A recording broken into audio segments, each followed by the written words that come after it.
একটি আধিপত্য বিস্তারের ঘটনা ঘটেছে। সেখানে আব্দুল হালিম উর্ফে কাফায়েতুল্লাহ হালিম নামে একজন রোহিঙ্গা সন্ত্রাসী নিহত হয়েছে, তাকে রোহিঙ্গা নেতাও বলা হচ্ছে। এখনো পর্যন্ত আমরা বিস্তারিত যেহেতু জানতে পারিনি, সেক্ষেত্রে আমরা আপাতত সেখানে আধিপত্য বিস্তারকে কেন্দ্র করে মূলত সেই ঘটনাটি ঘটেছে এটুকু বলতে পারি। আছে এই মুহূর্তে কক্সবাজার সদর হাসপাতালের মর্গের সামনে।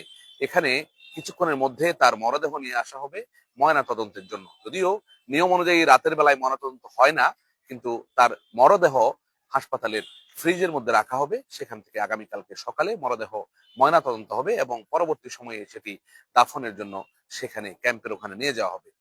যেটি বলছিলাম, উখিয়ার কুতুপালং বালুখালী এলাকার মধ্যে মূলত ৮ ইস্ট ক্যাম্পের মধ্যেই এই ঘটনা ঘটে।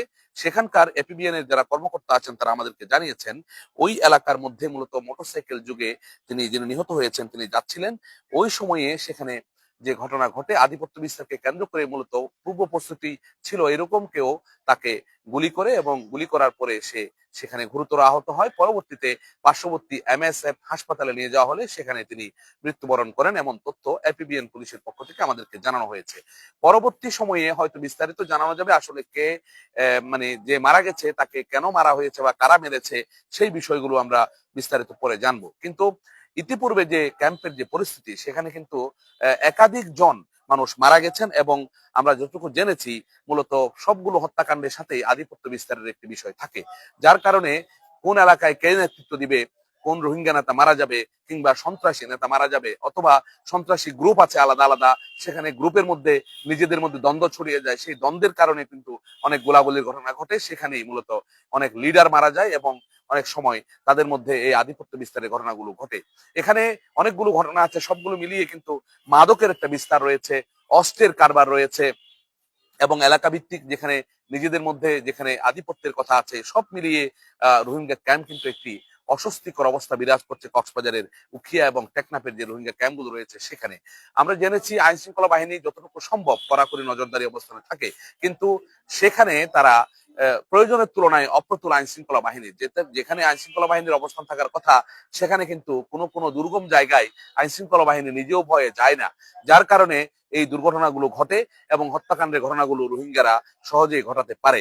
তারা কিন্তু সশস্ত্র আরাকান আর্মি, বিদ্রোহী গোষ্ঠী, এবং সেখানে আরসা বাহিনী রয়েছে, অনেকগুলো বাহিনী সেখানে বিদ্যমান আছে, এবং এই বাহিনীগুলোর মধ্যেই মূলত এই ঘটনাগুলো হয়, এবং ঘটনাগুলোর কারণে সেখানে বেশ কিছু নিরীহ মানুষও মারা যায়, নিরীহ রোহিঙ্গাও মারা যায়, আবার অরিজিনাল যারা সন্ত্রাসী কর্মকাণ্ডের সাথে জড়িত তারাও মারা যায়। সব মিলিয়ে কক্সবাজারের রোহিঙ্গা ক্যাম্প এখন অনেকটা উত্তেজনাকর অবস্থা এই ঘটনার পরবর্তী সময়ে।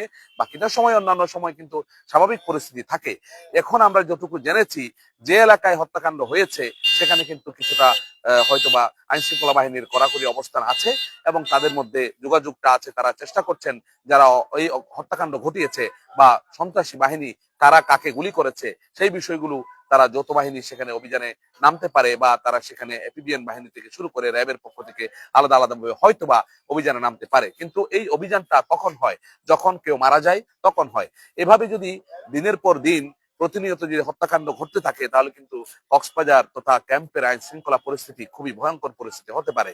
এভাবে যদি আইন শৃঙ্খলা পরিস্থিতির অবনতি হয়, তাহলে কিন্তু আশপাশে যে বাঙালিরা আছে, স্থানীয় নাগরিকরা আছে, তারাও কিন্তু অনেক সময় শঙ্কিত অবস্থায় দিনাতিপাত করে।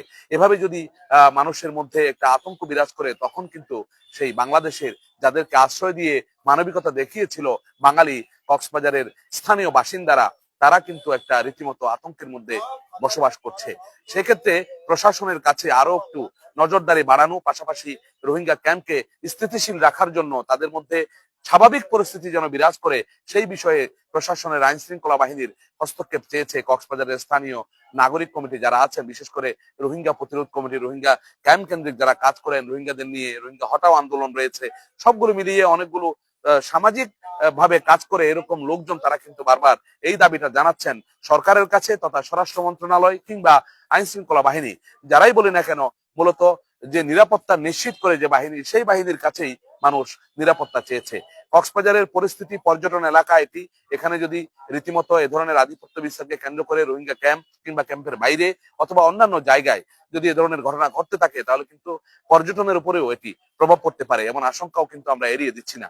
কারণ এখানে যে পর্যটকরা বেড়াতে আসেন, দেশি বিদেশি পর্যটক, সেই পর্যটকদের এখানে উপস্থিতি এবং এখানে যারা সাধারণত কক্সবাজারের স্থানীয় মানুষও কিন্তু সমুদ্র সৈকত এলাকার মধ্যে ঘুরতে যান, কিছুদিন আগে সেখানেও বেশ কিছু ঘটনা ঘটেছে ছোটখাটো এবং বিশৃঙ্খল ঘটনা, এবং সমুদ্র সৈকতেও খুরশেদ নামে একজন লোক, একজন যুবদল নেতা, ছাত্রদল নেতা এখানে মারা গিয়েছিল।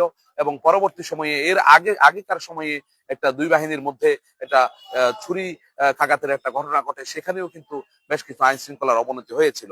সব মিলিয়ে কক্সবাজারের একটা যে টয়টম্বুর অবস্থা বিরাজ করছে, আইন শৃঙ্খলার অবনতি হওয়ার একটা অবস্থা বিরাজ করছে, সেটি কিন্তু দিনের মতো সত্য। যার কারণে সাধারণ মানুষ যেন আতঙ্কে না পড়ে, সেজন্য তারা বলছেন যে প্রশাসন যেন আরো একটু সতর্ক হয়, আরো একটু গুরুত্ব দিয়ে আইন শৃঙ্খলাটাকে যেন নিয়ন্ত্রণে নিয়ে আসে। সেই বিষয়ে কক্সবাজারের পুলিশ সুপার, র্যাবের পক্ষ থেকে বলা হচ্ছে, র্যাবকে অনুরোধ জানানো হচ্ছে, এবং আইন শৃঙ্খলা বাহিনী অন্যান্য যে বাহিনীগুলো আছে, ক্যাম্প কেন্দ্রিক এপিবিএন রয়েছে, তাদেরকে অনুরোধ জানানো হচ্ছে। সব মিলিয়ে একটা যে উত্তেজনাকর পরিস্থিতি কিংবা আইন শৃঙ্খলার অবনতির বিষয়টি খুব গুরুত্ব সহকারে দেখার অনুরোধ জানিয়েছেন কক্সবাজারের স্থানীয় বাসিন্দারা। আবারও সর্বশেষ তথ্যটি দিয়ে শেষ করতে চাই, কাফায়াতুল্লাহ হালিম ওরফে আব্দুল হালিম, কিংবা তার নামটা যেভাবেই ডাকুক না কেন, সে একটা বাহিনীর প্রধান হিসেবে বলা হচ্ছে, আবার তাকে রোহিঙ্গা নেতাও বলা হচ্ছে। এখন তার মরদেহ এখন পর্যন্ত কক্সবাজার সদর হাসপাতালের মর্গে নিয়ে আসা হয়নি, তবে পথে আছে, এটি আমরা জানতে পেরেছি। তার মরদেহ আনার পরে বিস্তারিত আমরা হয়তো জানতে পারবো যে আসলে কেন, কারা তাকে খুন করেছে, হত্যা করেছে, গুলিবিদ্ধ কেন হয়েছে। খুব সম্ভবত আমরা একটি অ্যাম্বুলেন্সের সাইলেন্ট শুনতে পাচ্ছি, আওয়াজ শুনতে পাচ্ছি, হয়তোবা এই অ্যাম্বুলেন্সেও তার মরদেহ থাকতে পারে। এটি আমরা আমরা যদি লাইভে সংযুক্ত থাকি, তাহলে আমরা হয়তো এটি আপনাদেরকে দেখাতে পারবো। একটি অ্যাম্বুলেন্স আসতে আমরা শুনতে পাচ্ছি, আমরা একটু ওদিকে যাব। অ্যাম্বুলেন্সটি ঢুকলে পরে বুঝতে পারবো আসলে এটি কার অ্যাম্বুলেন্স, রোগীবাহী অ্যাম্বুলেন্স নাকি অন্যান্য কোনো বাহিনীর বা আইন শৃঙ্খলা বাহিনীর হতে পারে, অথবা এই মরদেহ বহনকারী অ্যাম্বুলেন্স হতে পারে। এই বিষয়টি আমরা জানবো। তবে এখন পর্যন্ত আমরা যতটুকু জেনেছি যে এই ঘটনার পর সময়ে, এই ঘটনার পরবর্তী সময়ে আইন শৃঙ্খলা বাহিনী কি পদক্ষেপ নিচ্ছেন এবং যে গ্রেপ্তারের বিষয়টি, অভিযান চালিয়ে কারা এই হত্যাকাণ্ড ঘটিয়েছে সেই বিষয়টি আমরা জানার চেষ্টা করব। এবং এতক্ষণ পর্যন্ত আমাদের সাথে থাকবার জন্য, এই আমাদের সাথে থাকার জন্য আমরা সকলকে ধন্যবাদ দিচ্ছি।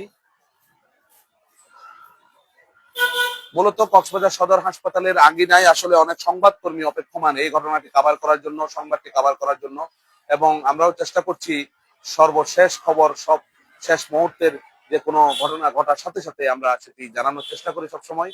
এখন আমরা কক্সবাজার সদর হাসপাতালের মর্গের সামনে বা হাসপাতালের জরুরি বিভাগের সামনে আমরা অপেক্ষা করছি।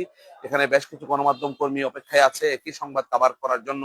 মূলত আমরা যেটুকু জানাতে চাই, আবারও বলছি, কক্সবাজারের রোহিঙ্গা ক্যাম্পে আধিপত্য বিস্তারকে কেন্দ্র করে সেখানে কাফায়াতুল্লাহ হালিম ওরফে আব্দুল হালিম নামে একজন ব্যক্তি নিহত হয়েছেন, গুলিবিদ্ধ হয়েছেন, তিনি গুলিবিদ্ধ হয়ে মারা গিয়েছেন। এবং আধিপত্য বিস্তারকে কেন্দ্র করেই মূলত সেই ঘটনা ঘটে, এটি আমরা জানতে পেরেছি। আব্দুল হালিমের ব্যাপারে বেশ কিছু তথ্য পেয়েছি, তিনি একজন ওখানকার রোহিঙ্গাদের নেতা এবং তিনি আবার সন্ত্রাসীদের গ্যাং লিডার, বাহিনী প্রধান, এরকমও আমরা অনেকগুলো তথ্য পাচ্ছি। তবে সর্বশেষ কথাটি আমরা জানাতে চাই, সেটি যখন আব্দুল হালিমের মরদেহ নিয়ে আসা হবে কিংবা তার আইন শৃঙ্খলা বাহিনীর লোকজন সেই সাথে থাকবেন, তারা আমাদেরকে বিস্তারিত তথ্য জানাবেন। এই পর্যন্ত আমাদের সাথে থাকার জন্য সকলকে ধন্যবাদ। আবারও আমরা যুক্ত হব, আমাদের সাথে থাকুন, কক্স টিভির সাথে থাকুন।